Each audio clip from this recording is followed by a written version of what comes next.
Hello, I am Louise, and I have a very strange problem. I am autistic. Fake, you would say. Autists can't tell their stories. Well, funny thing is, I didn't know I was sick until 2 years ago, and I just thought I was a socially awkward weirdo. This is the story of my life. I have always known I am strange. I have quite a normal family, and even though they love me a lot, I have always been a black sheep. My relatives are all pretty down-to-earth people, God bless them, while I was growing up a dreamer. I invented my imaginary world, where I retreated from the reality that on unknown reasons I didn't like from the very beginning. This is how I got a nickname of Lou the Dreamer. I was the youngest child, and everyone in my family was really protective and caring. I now understand that the fact that I was absent in my thoughts and not reacting should have bothered them.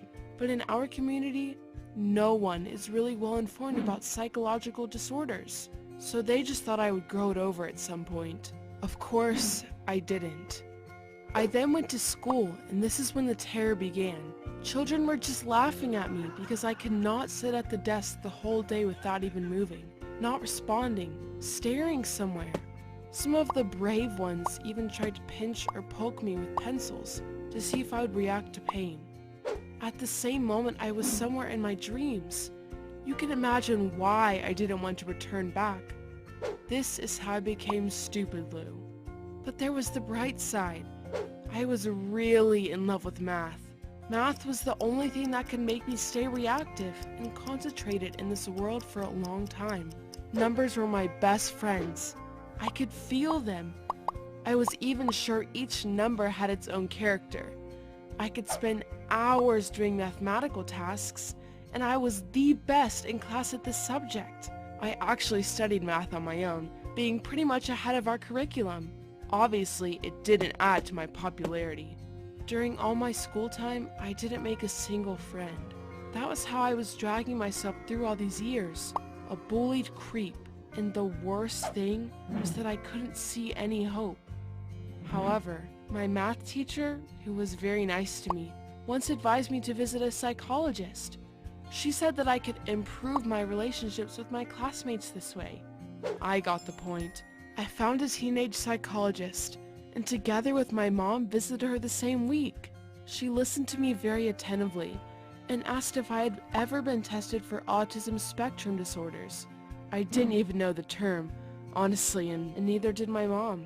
To cut long story short, she guided me through the whole procedure, and it turned out that I am autistic. There are actually milder grades of autism that, if not diagnosed, can be seen as social awkwardness or creepiness, because everyone thinks that autistic people are the ones who don't talk, move strange, and all in all, look like Rain Man. This is not true. Some of us are fully functional, cope on our own, and just need a little help from the society. Now I got the explanation of all the strange things I had done through all my life, and it was a huge relief. Better late than never, I managed to enter the program of social integration for people like me, and got acquainted to other autistic teenagers with the same problems. For the first time apart from my family, I have met people who do not bully me for being strange. I need to say that just the possibility to talk to a person who doesn't treat you like a freak is priceless. And I am actually doing much better with my studies, especially math, because the world where I feel best is the world of numbers.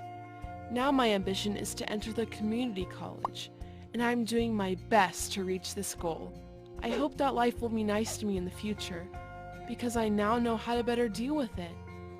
I just hope that you will like the last nickname my new friends gave me, which is the Digital Lou. Doesn't it sound cool? Guys, I'm sure you have a story to tell, so please don't be shy and leave it in the comments. Share this video with your friends so that everyone knows that life can improve when you least expect it.